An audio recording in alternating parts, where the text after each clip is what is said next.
Hello అండి. అందరికీ నమస్తే. ఈరోజు వీడియోలో మనం వినబోయే కథ ఏంటో తెలుసుకునే ముందు, మీ అందరికీ కూడా నాది చిన్న రిక్వెస్ట్. కొత్తగా మన ఛానల్ చూస్తున్న వాళ్ళు తప్పకుండా ఒక లైక్ చేసి, మీ ఫ్రెండ్స్‌కి, ఫ్యామిలీ మెంబర్స్‌కి షేర్ చేయండి. అలాగే ఇలాంటి ఏమైనా మంచి మంచి కథలు అనుకుంటే ఛానల్‌ని వెంటనే సబ్స్క్రైబ్ చేసుకొని, పక్కనే ఉన్న బెల్ ఐకాన్‌ని క్లిక్ చేయండి. రేపు లేట్ చేయకుండా కథలోకెళ్ళిపోదాం. నేను రిటైర్ అయిన వారానికి నా చిన్న కూతురు అమృత దగ్గర నుండి ఫోనొచ్చింది. ఏమని నేర్చుకున్నావమ్మా? రాగిణి వాళ్ళ కాలేజీలో ప్రిన్సిపల్ పోస్ట్ ఖాళీగా ఉందని తెలిసి జాయిన్ అవ్వమంటే ఆలోచించుకొని చెప్తానన్నావు. ఆ విషయంలో ఏం నేను తీసుకున్నావమ్మా? అడిగింది అమృత. నీకు తెలుసు కదమ్మా, ఖాళీగా ఉండటం మీ అమ్మకి అస్సలు ఇష్టం ఉండదని. నువ్వు కిందటిసారి ఫోన్ చేసి చెప్పినప్పుడే కాలేజీలో చేరాలని నిర్ణయించుకున్నాను. కానీ ఆ మరుసటి రోజు మీ అక్క అంజలి ఫోన్ చేసి ఇక మీదట మా దగ్గరే ఉండటానికి రామ్మా అని అడిగింది అన్నాను. నాతో అక్క ఆ విషయం గురించి చెప్పలేదే. ఒకవేళ వెళ్ళినా ఓ వారం రోజులో 10 రోజులో, అంతకన్నా మించి నువ్వు ఉండలేవు కదమ్మా. ఇన్ని రోజులు ఉద్యోగం చేసిన దానివి, వచ్చిన తర్వాతైనా ఖాళీగా ఎలా ఉంటావు? నా మాట విని రాగిణి వల్ల కాలేజీలో ప్రిన్సిపల్గా జాయిన్ అయిపో. ఆ తర్వాత మళ్ళీ మనం కావాలనుకున్నా అలాంటి అవకాశం రాదు అంది అమృత. మొన్నే కదా అమృత రిటైర్డ్ అయింది. కొన్ని చిన్న చిన్న పనులున్నాయి. అవి పూర్తయ్యాక ఆలోచిస్తాలే అని చెప్పి ఫోన్ పెట్టేశాను. అలా 3 రోజులు గడిచాయి. ఏవేవో కొన్ని చిన్న చిన్న పనులుంటే పూర్తి చేసుకొని ఇంటి పట్టునే ఉంటున్నాను.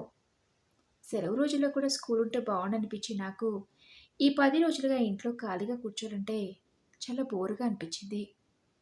పోనీ అంజలి రమ్మని పిలిచింది కదా, వెళ్దామా అంటే అమృత చెప్పినట్టు ఓ 4, 5 రోజులుండి తిరిగి రావాల్సిందే. ఆ తర్వాత మళ్ళీ ఇదే పరిస్థితి. పని లేకపోవడంతో ఏవేవో పిచ్చి పిచ్చి ఆలోచనలతో మనసంతా పాడవుతుంది. పోనీ అమృత చెప్పినట్టు కాలేజీలో చేరితే ఎప్పట్లాగే నాకు ఏదో ఒక పని ఉన్నట్టుంటుంది కదా అనుకుని అప్పటికే సమయం 11 దాటంతో నిద్రలోకి జారుకున్నాను. మరుసటి రోజు ఉదయం కాస్త ఆలస్యంగా లేద్దామనుకున్నా రోజు ఉదయాన్నే లేచే అలవాటు ఉండడంతో 5:30కే మెలకు వచ్చింది. అప్పటికే శాంతమ్మ నిద్ర లేచి ఇల్లంతా శుభ్రం చేసి వంట పనిలో నిమగ్నమైంది. నేను నిద్ర లేచినట్టు ఎప్పుడు గమనించిందో ఏమో కానీ కాఫీ కలుపుకొనొచ్చి నా చేతికిస్తూ, ఇప్పుడే లేచావేంటి రాధా, ఇంకాసేపు పడుకోపోయావా అంది. మెలకు వచ్చింది శాంతమ్మ. మరి నువ్వేంటి నా కోసం లంచ్ బాక్స్ సర్దే పని లేకుండా ఉదయాన్నే వంట మొదలు పెట్టేశావు అడిగాను. నా మాటలకు శాంతమ్మ, నాకు కూడా ఇదే సమయానికి వంట చేయడం అలవాటైందమ్మా అంది నవ్వుతూ.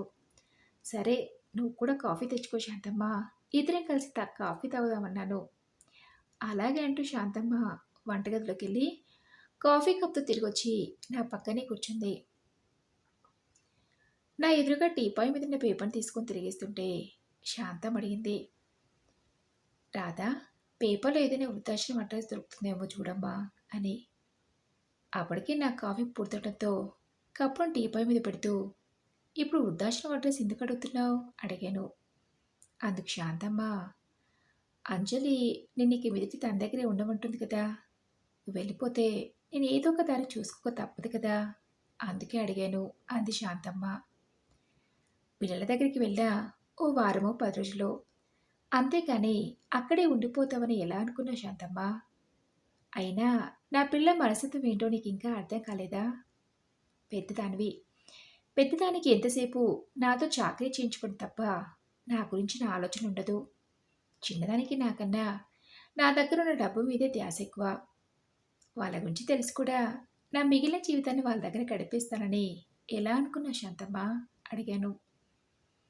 అందుకు శాంతమ్మ, ఏ తల్లిదండ్రులైనా ఈ వయసులో పిల్లల దగ్గర ఉండాలని కోరుకోవడం సహజమే కదా రాధా. ఇద్దరు బిడ్డలుండి కూడా నువ్వు నాలాగా వాళ్ళకు దూరంగా ఉంటావు ఎందుకమ్మా? ఈ వయసులో నా అన్న వాళ్ళు పక్కన ఉంటే ఆ ధైర్యమే వేరు. ఇన్నాళ్ళంటే ఉద్యోగ కారణంగా పిల్లకు దూరంగా ఉండక తప్పలేదు. ఇప్పుడు అలాంటి బాధ్యతలు ఏవీ లేవు కదా, మరి ఇంకా ఎందుకు పిల్లల దగ్గరికి వెళ్ళి ఉండటానికి ఆలోచిస్తున్నావు అడిగింది శాంతమ్మ. చెప్పాను కదా శాంతమ్మ, వాళ్ళ స్వార్థం కోసమే కానీ ఈ తల్లి మీద ప్రేమ ఉండి కాదు నన్ను వాళ్ళు రమ్మనేది. అయినా ఒకరి మీద ఆధారపడి బ్రతకాల్సిన అవసరం నాకేంటి? ఇక మీదట నెల నెల పెన్షన్ వస్తుంది. ఒంటరిగా ఉండడనే భావన లేకుండా నాకు తోడుగా ఈ శాంతం ఉంది. నాకింకేం కావాలి? అని శాంతమ్మ 2 చేతులు నా చేతిలోకి తీసుకున్నాను. నా మాటలకి శాంతమ్మ కళ్ళలో నీళ్లు తిరిగాయి. "ఎందుకా కన్నీళ్ళు శాంతమ్మా?" అడిగాను. "ఎందుకమ్మ రాధా? నేనంటే నీకింత అభిమానం?" అడిగింది శాంతమ్మ. "నువ్వు నాకు చేసిన సహాయంతో పోలిస్తే నేను నీకు చేసేది చాలా తక్కువ" అన్నాను. "నీలాంటి మంచి మనిషి దగ్గర ఆశ్రయం పొందటం నిజంగా నా అదృష్టం రాధా" అని శాంతమ్మ, "నువ్వు పేపర్ చదువుతూ ఉండు రాధా. నేను టిఫిన్‌కి కావాల్సిన ఏర్పాట్లు చేస్తాను" అంటూ శాంతమ్మ వంటగదిలోకెళ్ళింది. శాంతమ్మ అక్కడి నుంచి వెళ్ళిపోవడంతో రాధ ఒకసారిగా ఆలోచనలో మునిగిపోయింది. ఇంతసేపు నేను నా కూతురు దగ్గరికి వెళ్ళాలా? లేదంటే మళ్ళీ ఏదైనా ఉద్యోగంలో చేరాలని ఆలోచిస్తాను తప్ప శాంతం గురించి ఆలోచించలేదేంటి? గత 12 సంవత్సరాలుగా శాంతమ్మ మా ఇంట్లో ఒకరిగా ఉంటుంది. అలాంటిది ఇప్పుడు నా దారి నేను చూసుకుని వెళ్ళిపోతే మరి శాంతమ్మ పరిస్థితి ఏంటి? ఈ వయసులో తను ఎక్కడికి వెళ్తుంది? అనుకుంటూ ఆలోచిస్తున్న రాధకు ఒకసారిగా తన గతమంతా కళ్ళ ముందు కదలాడింది. రాధ ఓ ప్రభుత్వ పాఠశాలలో ఉపాధ్యాయుడిగా పనిచేసి రిటైర్డ్ అయింది. తన భర్త శ్రీనివాసరావు బ్యాంకులో అకౌంటెంట్‌గా పనిచేసేవాడు. రాధ చిన్నతనంలోనే తల్లిపోతే తల్లి, తండ్రి అన్నీ తానే పెంచాడు. రాధ తండ్రి సుబ్రహ్మణ్యం. సుబ్రహ్మణ్యం ఇంటి ఎదురుగానే ఉండేది శాంతమ్మ కుటుంబం. ఇరు కుటుంబాల మధ్య ఉన్న సాన్నిహిత్యం కారణంగా తల్లిలేని పిల్లని రాధని శాంతమ్మ చాలా ప్రేమగా చూసుకునేది. రాధ యుక్త వయసులోకి వచ్చినప్పటి నుంచి మొదలుకొని పెళ్ళి, కానుపులు అలాంటివన్నీ కూడా శాంతమ్మ చేతుల మీదుగానే జరిగాయి. శాంతమ్మ దంపతులకు 2 సంతానం.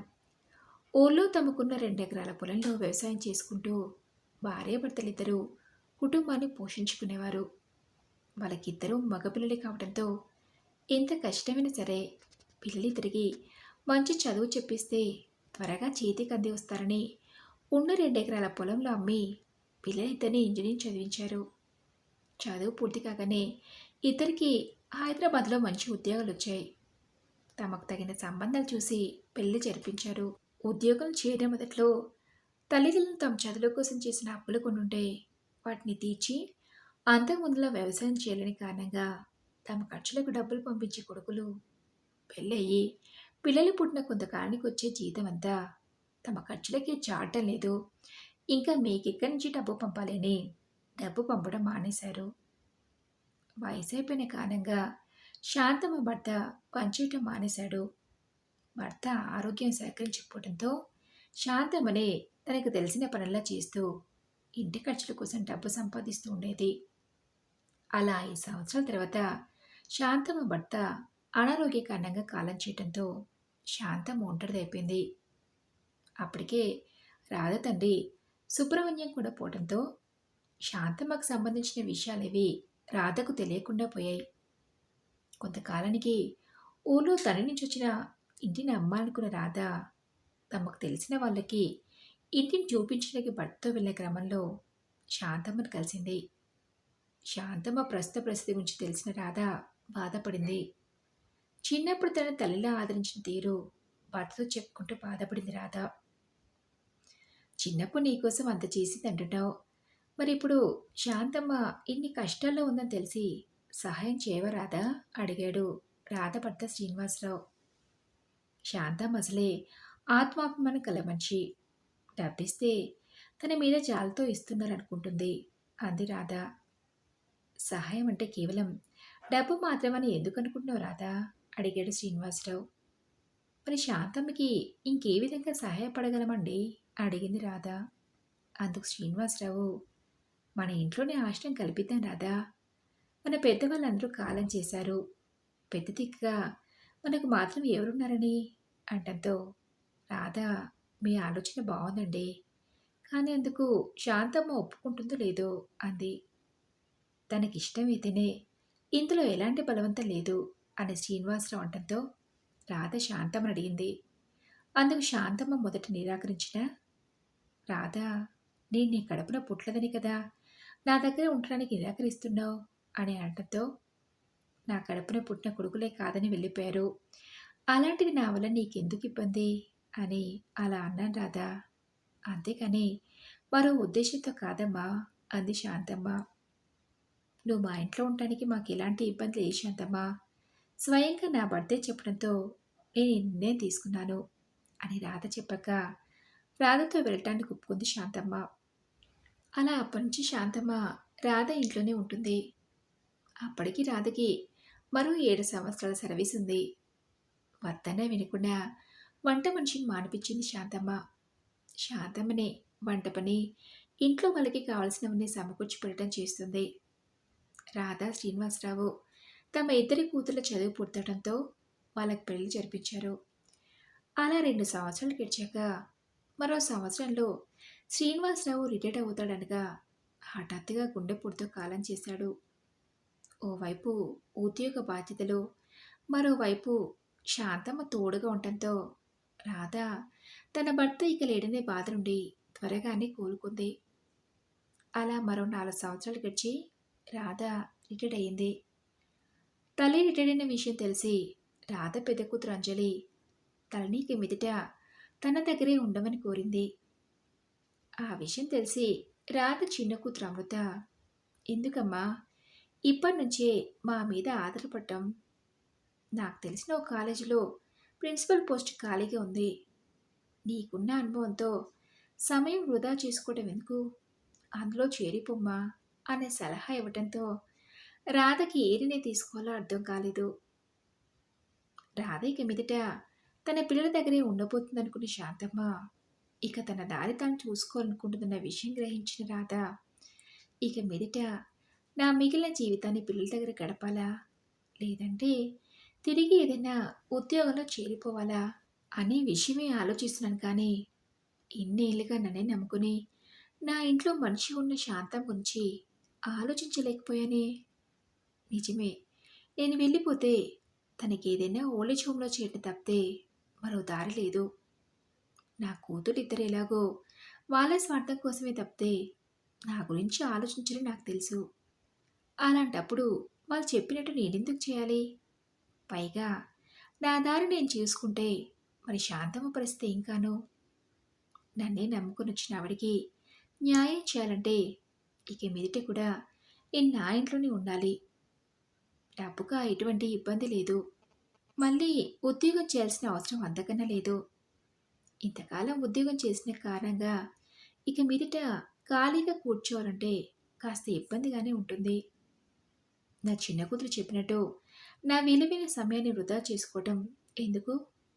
అందుకని తను చెప్పినట్టు ఉద్యోగం చేయటం కాకుండా ఎప్పటి నుంచో ఈ సమాజానికి ఎంతో కొంత నా వంతు సేవ చేయాలని నా కోరిక నెరవేర్చుకోవడానికి ఇదో చక్కని అవకాశంగా ఎందుకు అనుకోకూడదు అని ఆలోచిస్తున్న రాధ శాంతమ్మ పిలుపు విని ఉలిక్కిపడింది. ఏంటి రాధా, ఇప్పటికి 3 సార్లు పిలిచాను. టిఫిన్ రెడీ అయింది, తిందుగానరా అని అంటే ఏం మాట్లాడకుండా ఏదో ఆలోచిస్తున్నావు అని అనడంతో ఏదో గుర్తొస్తేనో ఆలోచిస్తూ అలాగే ఉండిపోయాను శాంతమ్మ. అది సరేగాని నీతో ఒక విషయం చెప్పాలి, ఇలా రా కూర్చో అని పిలిచింది రాధ. చెప్పు రాధా అని శాంతమ్మ తన పక్కనే వచ్చి కూర్చుంది. వెంటనే శాంతమ్మకు విషయం చెప్పింది రాధ. అందుకు తను సంతోషించి, నీతో పాటు నేను కూడా నాకు చేతినంత సహాయం చేస్తాను రాధా అంది. ఆ మరుసటి రోజు నుండి రాధా, శాంతమ్మ తమకి దగ్గరలో ఉన్న అనాథ పిల్లల ఆశ్రమాలకు, వృద్ధాశ్రమాలకు వెళ్ళి తమకంటూ ఎవరూ లేరని బాధపడే వాళ్ళకు మేమున్నామనే ధైర్యాన్నిచ్చి తమకున్నంతలో ఎక్కువ సమయాన్ని వాళ్ళతో గడుపుతూ సంతోషంగా జీవిస్తున్నారు. మరి ఇదండి ఈరోజు కథ. ఈ కథపై మీ విలువైన అభిప్రాయాన్ని నాతో కామెంట్ బాక్స్లో షేర్ చేసుకోండి. అలాగే ఈ కథ మీకు నచ్చింది అనుకుంటున్నాను. నచ్చితే తప్పకుండా ఒక లైక్ చేసి మీ ఫ్రెండ్స్కి, ఫ్యామిలీ మెంబర్స్కి షేర్ చేయండి. అలాగే ఇలాంటి ఎన్నో మంచి మంచి కథలు అనుకుంటే ఛానల్ని వెంటనే సబ్స్క్రైబ్ చేసుకుని పక్కనే ఉన్న బెల్ ఐకాన్ని క్లిక్ చేయండి. నెక్స్ట్ వీడియోలో మరొక మంచి కథతో కలుసుకుందాం. Thank you for listening.